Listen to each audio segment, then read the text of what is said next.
All right, and we are back here on Couch Coach Live. We have a special edition here on Couch Coach Live, episode 354. We are here with Donna Charles, a running for Virginia, the governor of Virginia as independent. Donna, how are you this afternoon? You can't hear? Okay, let's try it now. All right, can you hear me? All right, let's see. All right, are you? Can you hear me? You can't hear me? Okay. All right. Well, hey, that's the beauty of live television. Yeah, because I can't I hear you, I hear you move, but I can't hear you as well. Let's all right. All right, let's see. Okay, let's okay. And that is let's see. All right. That's the beauty thing of here being live. What I will do, let's see. Are you able to okay. So everything's up, the speaker and everything. All right. And let's see. Okay. All right. Are you able to hear me, Donna? Can't hear me? Okay. And that's no problem. So what I'll do, uh,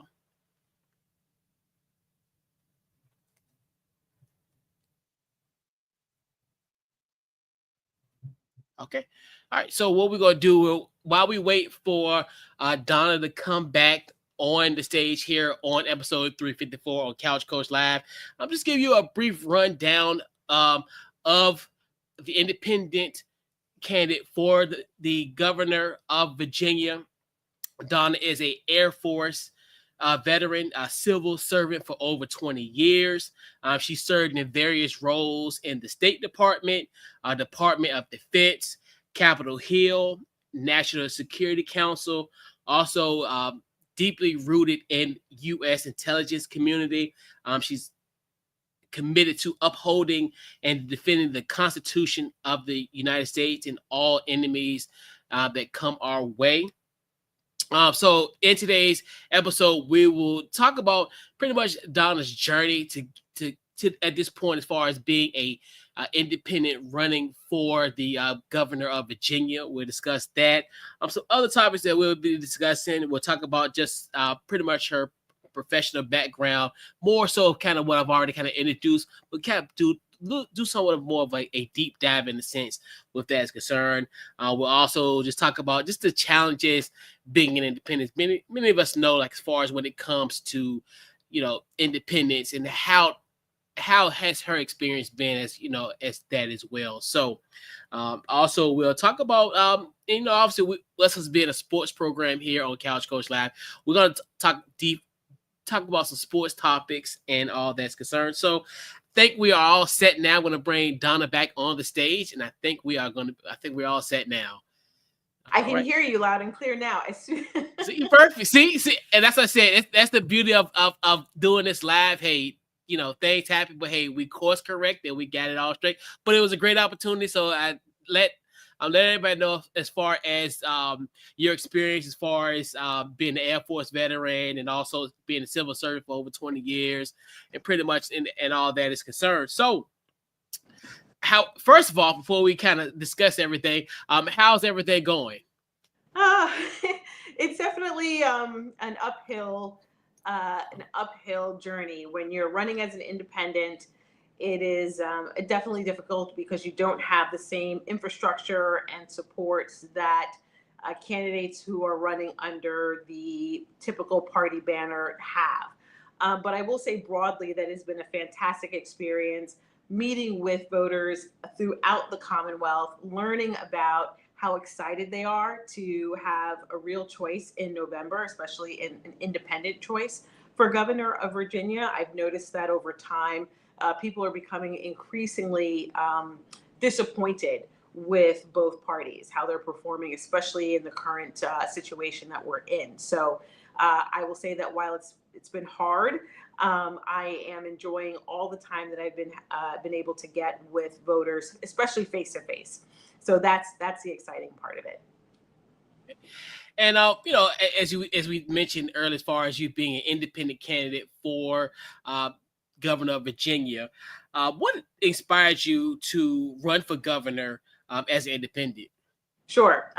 Well, again, I've had an opportunity, especially in either active duty or as a civil servant, to work for both Democrat and Republican administrations.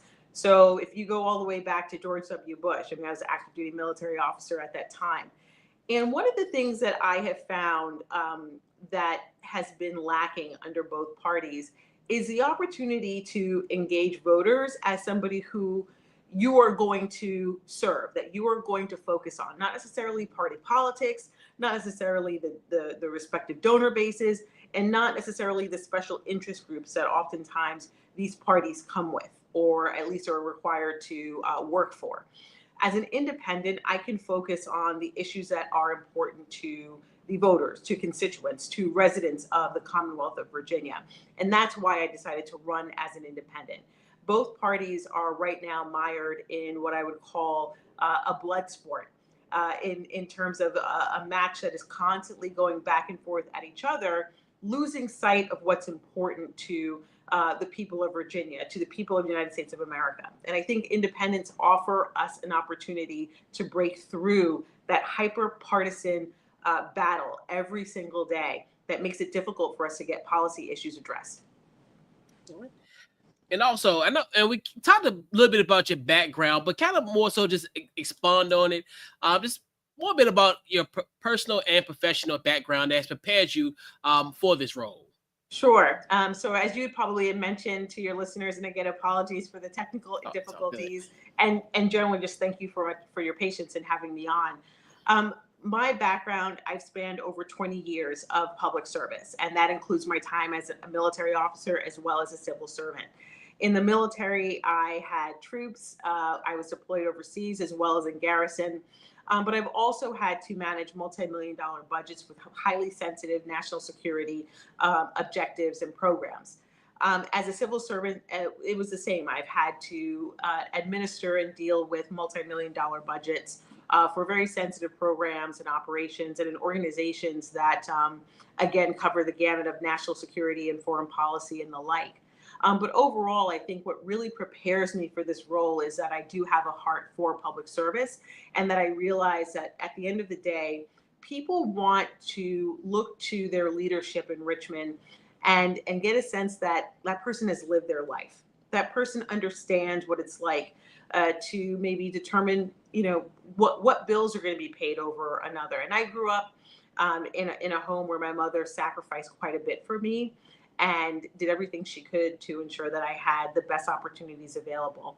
But my personal and professional background, I think, puts me in a really good place to be the chief executive of the Commonwealth of Virginia. And I mention that because we do have our current leadership here in Virginia, as well as across the way in Maryland. Both of them entered into politics for the first time running for governor of Virginia. They came from the private sector. So I actually have more public sector experience than, both of those individuals. Okay. And also, and we talked about it in the beginning, as far as like as far as the challenges of being an independent, like you said, as far as Hmm. obviously when many people view it as like the two-party system, and essentially Yes. um and just what other challenges that you have faced running outside of the two-party system.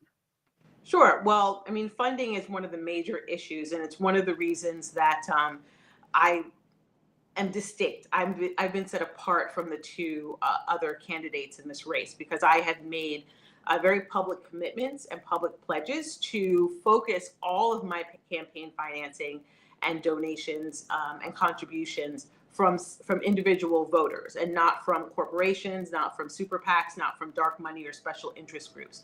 So the funding can be a challenge. A lot of the candidates oftentimes will look to their respective parties to supplement a lot of the funding and the infrastructure. I don't have that. And so that is one of the reasons it's important for me to get out and meet with the voters face to face, earn every vote, and earn every dollar that comes through those individual donations. That's one of the major issues. The other issue is media coverage and press coverage.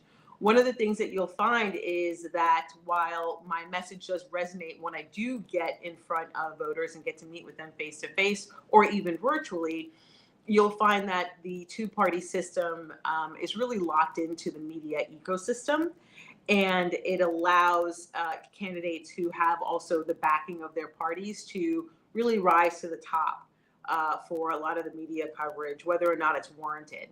And so I don't really get a lot of that same attention. I'm working on that through some community outreach coordinators. So those are the two major challenges: funding and media coverage. And that is true for a lot of other candidates who are in my shoes as well. Independents oftentimes are sort of put off to the side. And it's very difficult for independents who don't have the same name recognition to break through. Okay. And you talked about it earlier as far as like growing up, as far as your parents, your mom, as far as like sacrifice and then what have you. And this is kind of one of those things, especially with me being a resident of the city of Richmond, where I often see this next issue that we're going to discuss. So where do you stand on the role of state government in addressing affordable housing and homelessness, pardon me? Thank you for that question. It's a really good one. I think the state or the state government broadly has a very important role in addressing the housing crisis here in Virginia and homelessness broadly. I've had wonderful opportunities to engage voters on this very issue. And we can talk about it in various silos, but broadly, the state can work very closely with local and community leaders to address everything from acute housing crises, right? Ensuring that policies at the state level are conducive to getting people who are in crisis housed and sheltered within a very short period of time. And we're talking about policies that go from, looking at what the temperature is and determining whether or not somebody is eligible for housing based on the temperature, which I think is very odd to me, but maybe it's just me, to whether or not we have enough facilities available for some of those acute crisis needs, right? So that's something that the state can work on from a policy perspective.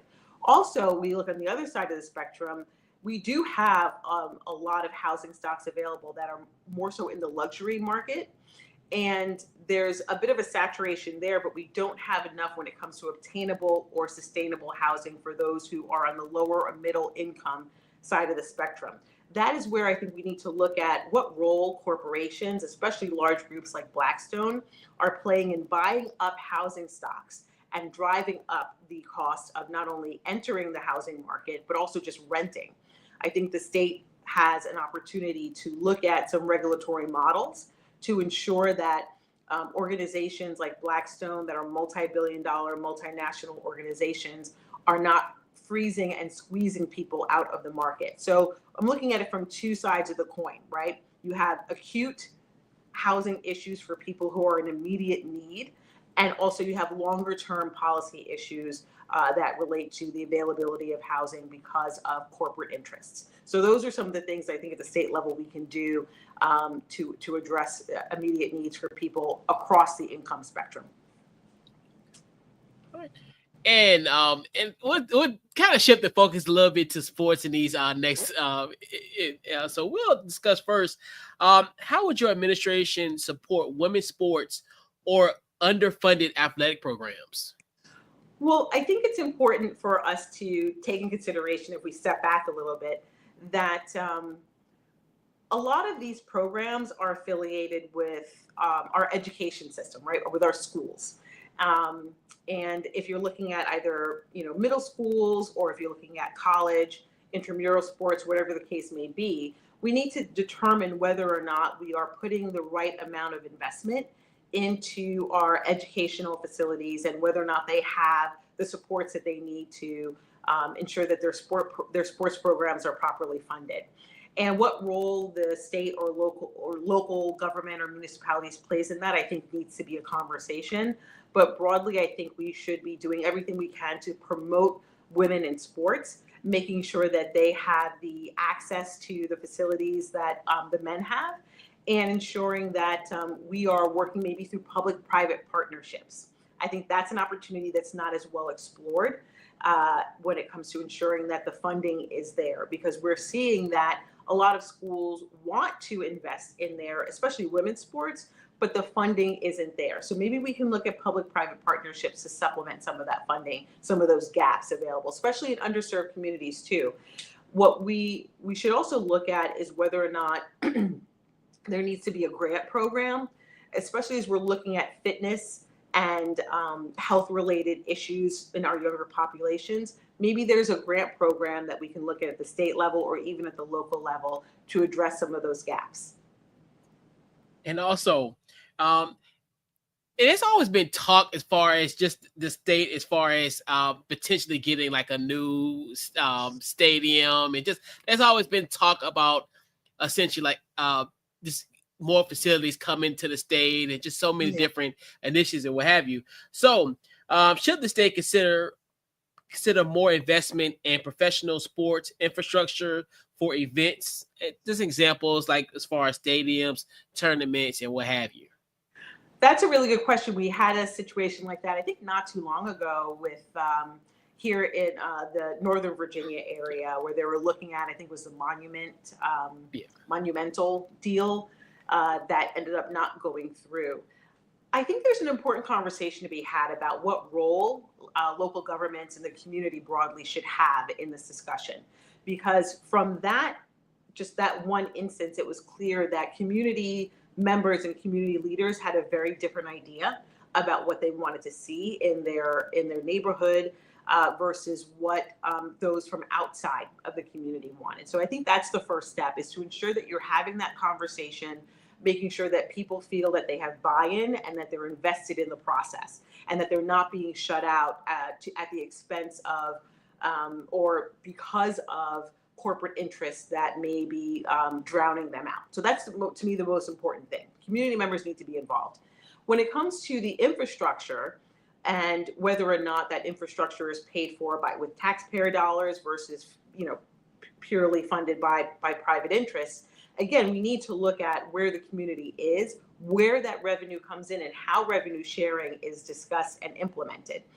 Because we see oftentimes that a lot of these professional sports infrastructure and events arenas or what have you are erected with more funding coming from the community and coming from taxpayer dollars than the private sector interest is putting into it. So there needs to be some an equitable share, and there needs to be a discussion about whether or not that particular private sector entity is going to be paying back into the community in some other way. So that's a very long, convoluted way to say it really depends. The devil's in the details, and it really is very important for people to have buy-in, regardless of what the decision is at the end of the day. The members of the community should always have first say and first dibs on what happens. And this is kind of a two-part question as far as what we talked about as far as the about women's sports and underfunded athletic programs. So basically, what role do you see high school and college athletics playing in economic development or education reform, especially now where we have, especially in the state, as far as we have like VCU, Virginia Tech, ODU, different types of schools. So what's just your overall thoughts on their role? Well, I think it's a wonderful opportunity, and we've seen it play out. So I went to Penn State University. I went to one of those schools where sports were really like made the town, right? And you can see a lot of what I called secondary or tertiary or second order and third order effects from a lot of these athletic programs. These athletic programs, are a staple in the community, not just because of the entertainment value, but because of the economies of scale they represent, that they bring into a community. So I think anytime you have an opportunity to not only bring people together in a communal way to enjoy one of their favorite sports or their pastimes, but also to ensure that small businesses and others can reap the benefit of that wonderful experience, I think we're all for it. We need to make sure, though, that we're incentivizing businesses to be part of that process, that they have buy-in as well. But overall, when it comes to education reform, I think that we see a huge opportunity in schools that have a major following for certain sports whether or not those revenues are being poured 100% back into that program alone, or whether or not some sort of revenue sharing agreement needs to be made to ensure that the revenues that come in from these wonderful sporting seasons, if you will, are actually being poured back into the broader academic programs. But yes, I think at the end of the day, high school and college athletics bring in economies of scale to certain communities, and we need to do everything we can to protect that, ensure that people are reaping the benefit from that. And also, so when you're not on the campaign trail, what are some things that you do to essentially unwind and kind of decompress from the grind of the trail? Sure. Well, one of the things that many people may not know about me is that aside from the fact that I was always very active, cheerleader, dance, or what have you, I was I don't call it a side hustle, but I was a certified yoga instructor for several years, especially while I was working at the State Department and Department of Defense. And yoga is not only a wonderful way to incorporate a meditative practice into your life, but there are so many health benefits that come from yoga, from breathing to making sure that you remain limber and that your muscles and your bone structure stay strong to support you. So those are the types of things that I really enjoy. Anything to do with yoga, Pilates, and meditative elements that really help me recenter and refocus. I love reading. Anything to do with reading like nonfiction and other educational materials as well. But yes, yoga, getting outside, and being part of nature. And I also love plants. Anything to do with horticulture. Oh yeah. I'm a plant lunatic. The rest of my apartment looks like a jungle. Okay. So those are the things that I really, really enjoy doing. I make my own soil through composting, and I haven't had to buy a bag of soil in years because I have plenty of it. So if anybody ever needs some soil, I'm happy to share. I'm a weirdo like that. So yeah, I love plants. Nothing wrong with that. And it's good because that's a good way to get some oxygen in, and a great thing to have. So for sure. So and they're pretty. Right. So Donna, how can people support your campaign or get involved? Well, first of all, again, I am so grateful to be on your program and to have an opportunity to share what this campaign has been like for you. If people are interested in supporting an independent candidate that is responsive to the needs of Virginians and not corporations, I ask very humbly and very respectfully to please donate. And I'm talking about small dollar donations that go a long way, $3 and $5. Those are the types of donations that I've been requesting from my followers, from my supporters, from those who are interested in getting involved. If you go to donna4va.com, and that is the name Donna, FORVA.com, you'll find opportunities to donate there. You can also text the word Donna, my name, to 801-801 to do it from your mobile device. And it's really important that I get as much support in that way as possible because, again, every dollar counts. It is critical that I'm able to get to every corner of the Commonwealth. And in order to do that, I need funding because I'm not taking money from, APAC or any of these corporate interest groups or special interest groups. I am focused on the people of Virginia. So if you go to donna4va.com, /donate, or text Donna to 801-801, you'll be able to donate there. I'm also on all the social media platforms, TikTok, Facebook, Instagram, YouTube. I'm even on X and Blue Sky. And so if you have questions about my campaign, you can either go to my website or you can reach me on any one of those platforms. And I love to engage with people who have some questions about my background, my policy perspectives, and the like. And once again, thank you so much for taking time. I know you're very busy. Definitely appreciate the time that you took today to talk with us here on Couch Coach Live. And once again, before we head on out, tell them social media and also where they can text you and where they can donate. Pardon me. Yes. So you can donate again, donna4va.com. If you Google Donna Charles and Virginia, it's the first website that's going to come up. So donna4va.com is where you can donate. Again, I'm asking for $3 here, $5 there, whatever you can spare. And if you text Donna to 801-801, you can do it right from your phone. And I appreciate any opportunity to engage with you. Also, if you're even looking at having me come out to your group, to an organization that may be interested in hearing directly from me, you can go to my website. There's a contact form there, and we're happy to engage that way as well. All right. And thank you once again. Thank you so much, Donna, for taking your time, and definitely good luck in these next coming months. Definitely good luck on election day in November. So Thank yes, you. Thank you thank so much you. for And having me. you're welcome. And this wraps up episode 354. Once again, thank you so much, Donna, for coming on. And we'll get you guys on our next episode. And we're out.